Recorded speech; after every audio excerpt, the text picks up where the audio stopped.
Welcome back, ladies and gentlemen. I'm the Serious Strategy Gamer and we are returning to our little let's play of Twilight Struggle. We are playing the USSR and we've had some very good successes. We are controlling most of Europe and we actually scored Europe just last time around. So we have 19 points. At 20 points we would be winning this game, so that'd be pretty fantastic.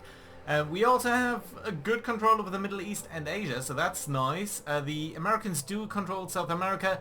Africa is still a lot of battleground, so we'll have to see. So let's talk a bit about our strategy as we are entering turn number 4 over here, which is mid-war. So now we've got mid-war cards that have been added to the pile, and a lot of these cards that have been dealt to us are extremely bad for us. So you can see most of these cards here are US associated events, and that means when we are playing these cards for operational value, the US events will be triggered, and they generally do give a positive benefit to the US. For example, Sadat expels the Soviets here would remove all USSR influence in Egypt and add 1 US influence, and that would indeed put Egypt into the sphere of the Americans. Now that would not be great, and that's pretty much true for all of these events except for Lone Gunman.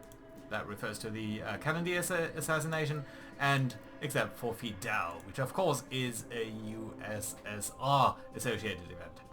So, not looking great for us. Let's briefly look at things over here. So we are going to play 7 cards in this turn 4 in each action round, and we need to headline 1 card. So we basically need to have 8 cards ready to play. That means we'll be playing all except for 1 card over here, and that's not great. In addition to that, all of these cards are relatively low value. Most of them are only 1 or 2 in value. We only have 1 card worth 3 action points, so that's not great. And lastly, there's 1 card that is extremely dangerous to us. That is the grain sales to the Soviets card. Now that means that randomly choose 1 card from the USSR hand, play it or return it, and if the Soviet player has no cards, or if the US player is returning the card, use this card to conduct operations normally. That means basically the US might have a play during our turn while we are playing. The Americans might have a turn, and that might mean if we are at DEFCON 2, he could conduct a coup, and that would lead to nuclear war. So that's not exactly great. That is something that we should keep in mind over here. So what I'm going to do for headline is, of course, I'm going to pick one of my events. Lone Gunman really isn't that great for us at this moment. That's basically the flip side of the grain sale to the Soviets. So we're going to use Fidel over here. We are going to headline that. He is going to headline ABM treaty. That's interesting because it does improve DEFCON by 1 level, and then he may play as if he had conducted a 4 operations card. So he's going to play, he's going to open with an extremely strong play over here worth 4 points. We don't even have anything worth 4 points, and he has the China card, so he must have at least another 4-pointer card in his hands. This is going to be a very tough run for us over here. Yeah, and 4 points is extremely strong over here. So he has placed 3 points into Saudi Arabia. Not good for us at all. He's now controlling Saudi Arabia. He has a good chance of controlling Egypt if we're playing Sadat expels the Soviets. And the Camp David Accords do give him another point in Egypt, in Jordan and in Israel. So that would break our control of Israel. It would definitely give him control over Egypt. And that would put us at 2 for 2. So that's not necessarily good for us. We do need to be mindful about what's going to happen over here. That being said, the fact that DEFCON is at level 4 isn't too bad at this moment, actually. So what we're going to do here is we're going to resolve the event, or we could space that actually. Well, if we can space that, then it's not necessarily the worst that we can do, is it now?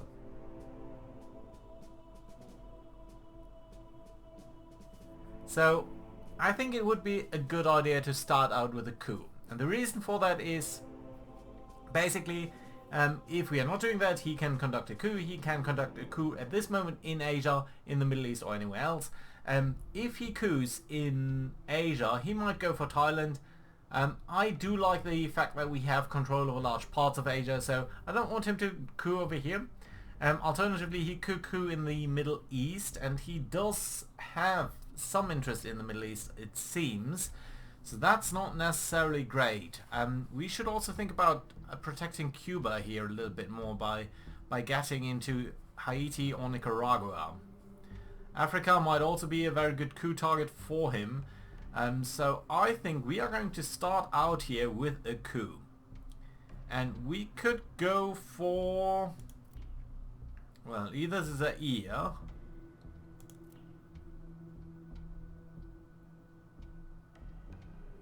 Well, that wouldn't be great, but it's not going to be extremely bad for us either. So what if we do a coup attempt here on Panama?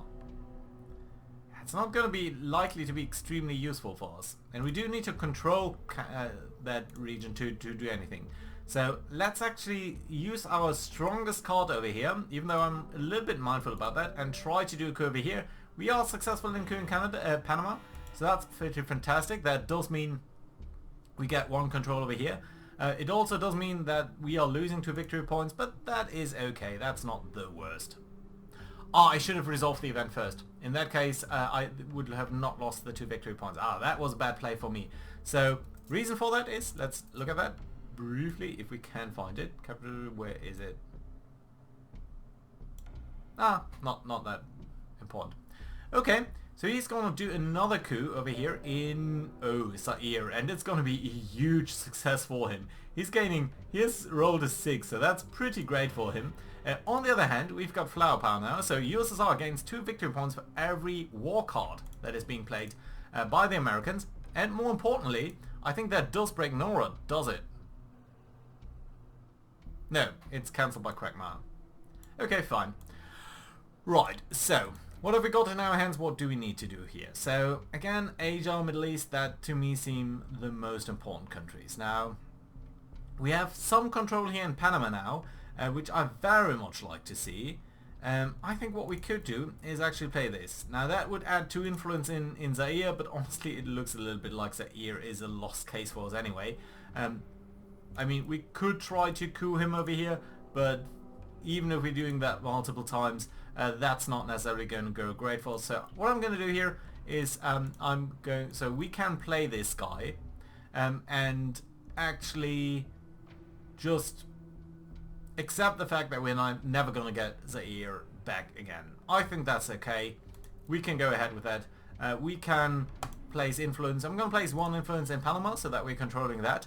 And I'm going to place 1 influence here into, I think I'm going to pick Haiti. And the reason for that is Cuba at this moment is a little bit exposed. He might do a realignment roll, and the realignment roll basically does have positive modifiers for own countries that are being adjacent. That is of course the USSR. So that would give him a good modifier. On the other hand, if we are controlling Haiti or Nicaragua, that would give us a good modifier on Cuba. Reasons for either. Okay, let's go for Nicaragua here, and I think that's fine. He's going to get the Zaire locked down there basically. And that's okay. We're just going to accept that the Zaire or the Congo is under the control of the Americans. But we do now have pretty good control here of Central America. And in fact, if we got these 6 points, that would mean that we would be winning the game actually. So that is nice. See, here's another 4-point card. This is extremely strong for him, and he's going on into the Middle East very strongly now. He's breaking our control of Iraq.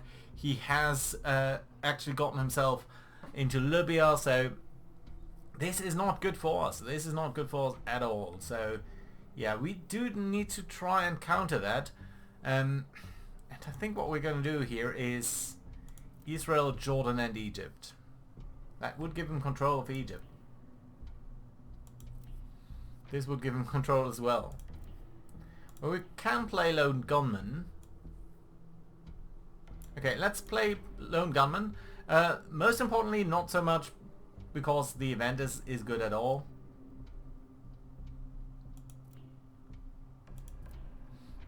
But because it would be a DEFCON suicide card for the Americans. So yeah, let's actually use that. Let's place the influence, and that means it will be reshuffled.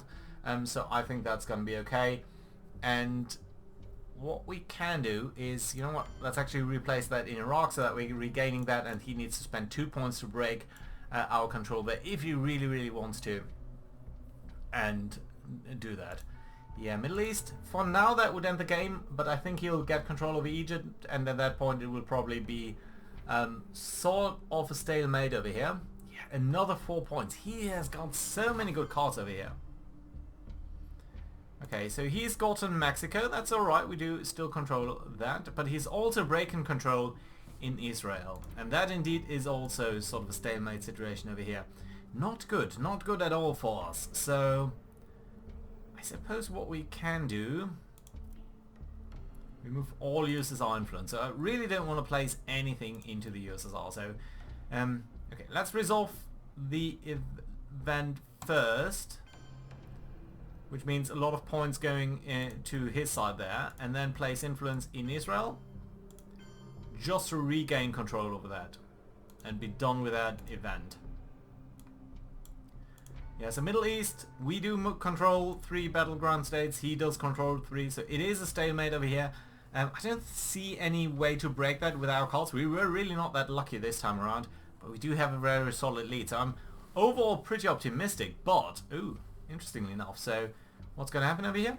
Yeah, okay, so we are getting a victory point, that's okay, but he is gaining 3 influence. 1 in Venezuela, 2 I think in South Africa. Yeah, so he's starting to look pretty strong over here. That's not necessarily great. How many more cards have we got to play? 3. We definitely do not want to use grain sales to the Soviets, because it would pretty much be a suicide for us. So what we could actually do is use that for a space race, and that would give us some benefit over there. Not a big one though. If we are to place nuclear subs, we would give him some chances to do coups, so we could do that on the last turn, which I think is alright.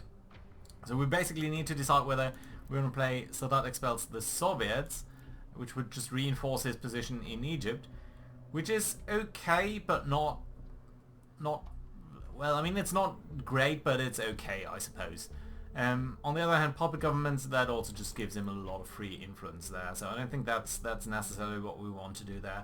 So you know what, let's actually send the grain sales here to space, hope that we gain some points, and we do, so that gives us some military points, which is fantastic as well, although I think we have more than enough at this point. Yeah, but we don't have to consider them next time around either, so it is nice. It's not critical, but it's nice. And most importantly, we did get rid of that card. So I'm slightly concerned about Africa. Ooh, opponent event. If the US has the China card, tame it face up, otherwise we get 1 victory point. Well, 1 victory point is not that much. Specifically now that he has again broken control over Iraq, and this time it does mean that he is getting dominance over here, because he's now controlling 3 areas there, and that's definitely not good. So I think what we need to do is we're going to place the influence here from Sadat, and it's going to mean Egypt is going to be improved from his point of view, but we can regain Iraq. So given that he already controlled Egypt, I think that is an okay trade. Only 1 more card for us and 2 more for him. I think he does have Middle Eastern scoring card, probably. That might be why he's so aggressive over here. So probably he's going to play 1 more normal card and then scoring. Unless he has 2 scoring cards. An event. Ooh, interesting. Ouch. Well, that's not nice. That's not nice at all. What else can you do? Oh, that was a realignment roll? Yeah, it was. Okay. Well, so he broke control over Cuba. That means we have now basically a stalemate down here in Central America. Not good. Not bad either. So here's 1 more card. He could do a coup attempt. He doesn't need to. Okay, let's play actually nuclear subs. We're going to place the influence here, and we're going to place that in Cuba. This is an opponent event. He can now do realignment coup attempts in various countries. But, ooh, interestingly enough, we get a chance here. USSR may immediately make a coup attempt using this card's operational value against a non-battleground state in either Central America, South America, or Africa. If the coup removes any US influence, USSR may make a second coup attempt against a different target under the same restrictions. Okay, we can make basically coup attempts in any of these countries. Well, any of these. It's really only Colombia and Cameroon there Still, I think that's pretty neat. So which one is more important to us? I guess Colombia, really. And yeah, we are very basically guaranteed to get a success over here, and we are very much locking down Colombia. So we may make a second attempt here, which is going to be, of course, on Cameroon. It's going to reduce his ability by quite a bit, or his influence by quite a bit, but not enough to really break it. Right, there we go. Okay. So we are at 18 points. We have basically managed to stay at the same level.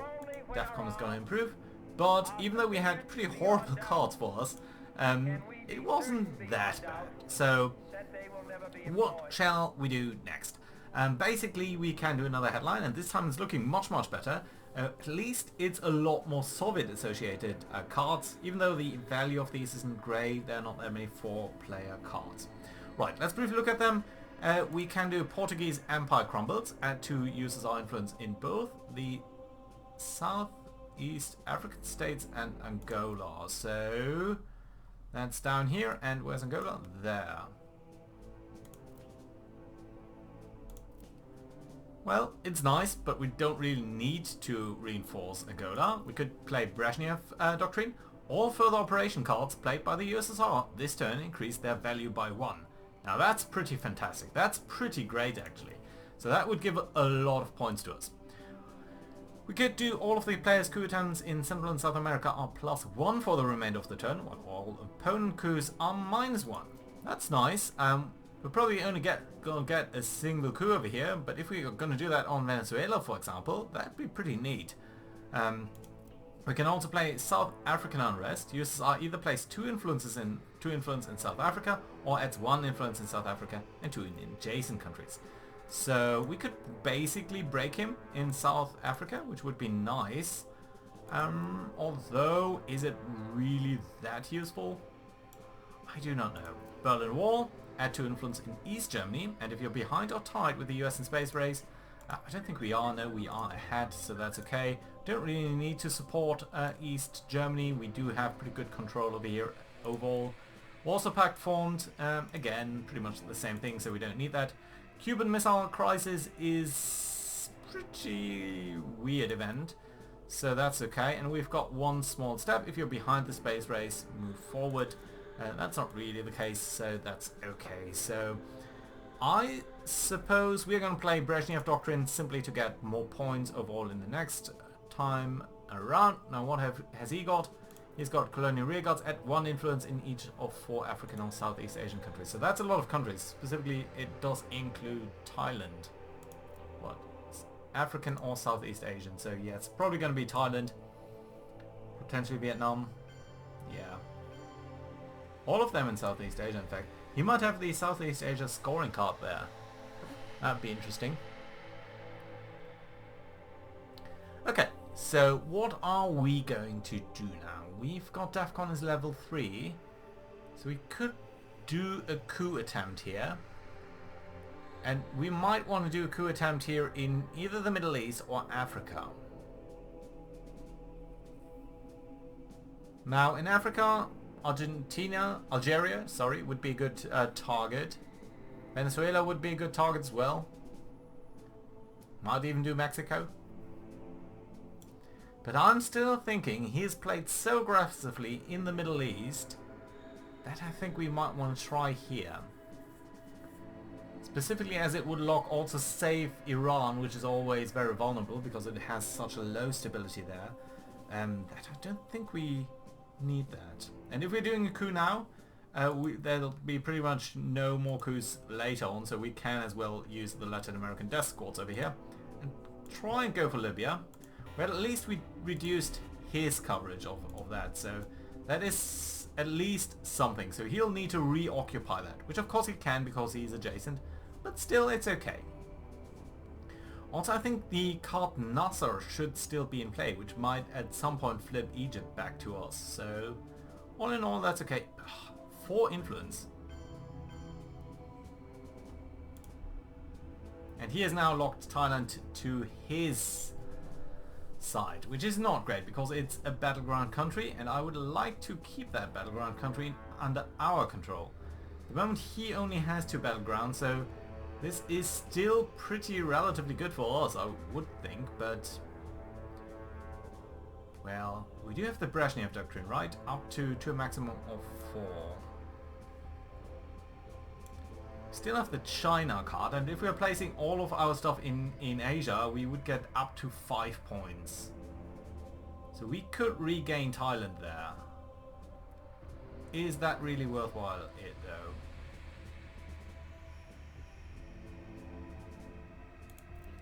You know what, let's play another simple influence event here. We're going to break control over Thailand because he is so eager to get that. We've got 2 more influence to place. I'm going to place 1 here actually in the Saharan states. Mostly so that these 2 countries are supporting each other, but also so that we have a chance of going into Libya next time around. You cannot jump countries, so you need to be there at the beginning of your turn before you can place anything elsewhere. But that's okay. So yeah, that's fine. 1 more influence. You know what? Let's equalize Thailand. That means he wants to basically do that again. Maybe we've wasted a point there, but I still think it's fine. And if we have more points here and can break into Libya, that would be fantastic as well, because that would allow us to actually gain control over here again, I think. Yeah, we might also want to get the Gulf states or something. Influence. 3 points. He's got such a lucky... Ah, yeah, 2 there and into the Gulf states actually. Well, if that isn't interesting, he might very well have Southeast Asia scoring. Okay, you know what? Let's play the China card. Let's play it for influence. We are going to try to regain Thailand over here, which should give us good lead there. And if he does want to break it, he'll need to spend a lot of points for that, basically.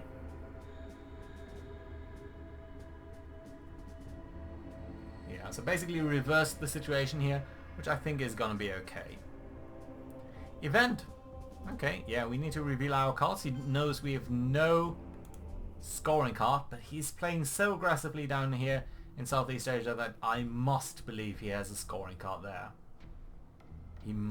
I must believe that. Okay, let's play Berlin War for influence. Wait a minute, don't we have Brezhnev Doctrine?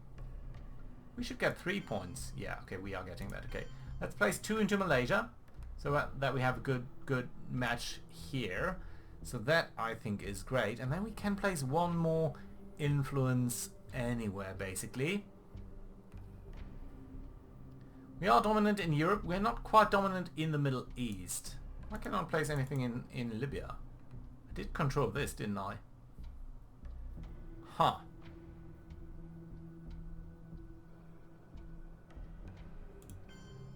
No, sorry, that's not what I meant. Okay, so we've taken that. Anything else that is specifically useful for us at this moment? I don't know why I can't get that. Okay, fine. Yeah. Let's try to play something in the Gulf states just to prevent him from taking over that area. He's probably going to try to do something over here. How many more cards? 4 on his side, 3 on ours. So that is okay. Yeah, basically we can play all of these things. There's a coup. Okay, that cannot be a coup against a battleground state. Ooh. Well, that is unfortunate.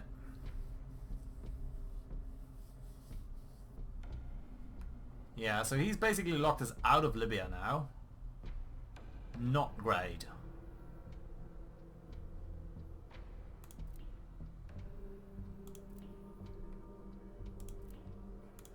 Could space raise you. That would be... Ooh! Actually... we would have a 50-50 chance of ending the game here.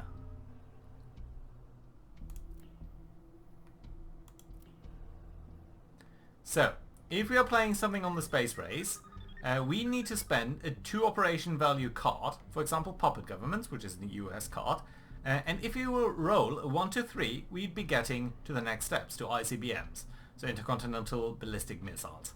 And the first one to reach that would gain 2 victory points. We are at 18 victory points, so that might very well end the game right here. So you know what? Let's try that. And there's a success. So there we go. 20 points here. Player has successfully defeated the capitalist ideology of AI player. The game was ended by victory point track, which we did achieve through the space race over here. But more importantly, due to the overall effect of just controlling and very consistently locking down the key regions of Europe, the Middle East, which was contested towards the end, and Asia, which I think we relatively consistently dominated there. So I very much enjoyed this game. Do let me know what you think about the Twilight Struggle. It is one of the best rated games on BoardGameGeeks.com of all times. I very much like it. Do you want to see a US game? It does play a little bit differently, so I think that would be fantastic. But yeah, hope you guys enjoyed, and I hope to see you around next time around. Bye bye.